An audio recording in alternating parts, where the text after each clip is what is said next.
Hi, I'm Aaron Webb, and this is Dr. Frankenstein, Rise of the Monster, a worker placement game for 2 to 4 players that plays in about an hour. In Dr. Frankenstein, you'll play a mad scientist on a quest to reanimate your creation, a monster stitched together from lifeless body parts. Your goal is to become the first player to reach 25 victory points and be hailed the greatest scientific mind of the age. Players start the game by selecting one of 6 different scientists, and they also start with a trusty henchman at their side. Your scientist and henchmen are represented by these pawns and have body part scores shown at the top of the scientist board and on the henchman card. These scores affect how well they are at performing certain actions. You won't start the game with your monster available, but once you reanimate him, this pawn will become available, and its body part scores will be determined by the body parts that make it up. The game is played in rounds, with players taking turns placing their pawns onto the village board to perform actions. In this case, I'm placing my henchman pawn at the bank to collect gold. Each location on the village board is unique.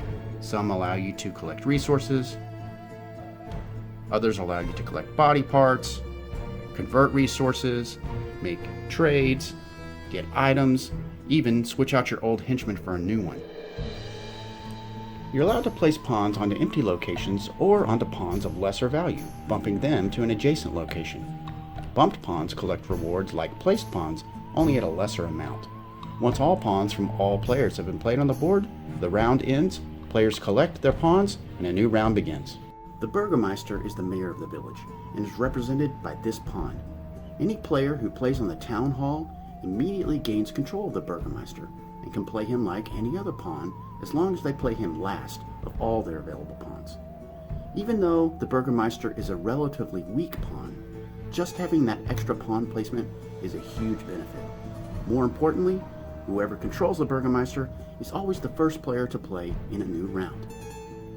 One of the highlights of every game is when you're finally able to acquire all of the resources and the body parts you need to reanimate your monster.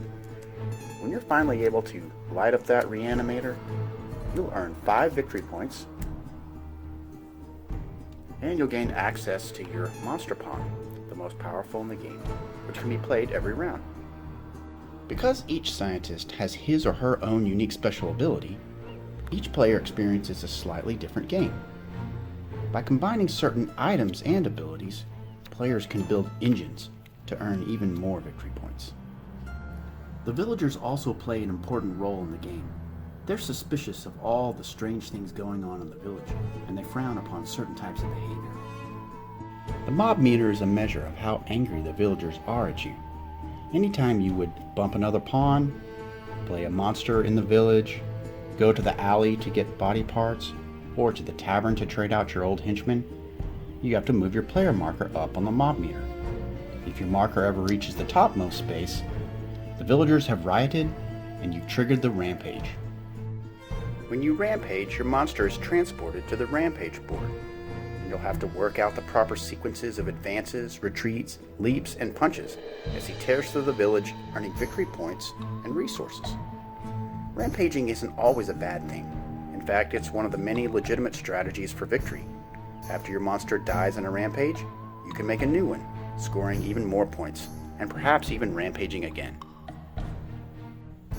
Dr. Frankenstein is designed to be a fast-paced game where players are constantly reacting to and interacting with one another.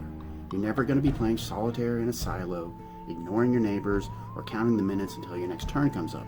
You're always involved. Key locations on the board are designated as community actions, so no matter who plays there, all players are involved. And you never know when another player just might bump your pawn on their turn, forcing you to choose the best path of retreat. This speed of play and the constant interaction make for exciting games that bring players back to the table again and again. I hope you've enjoyed this explanation of the basic gameplay and mechanics of Dr. Frankenstein, Rise of the Monster.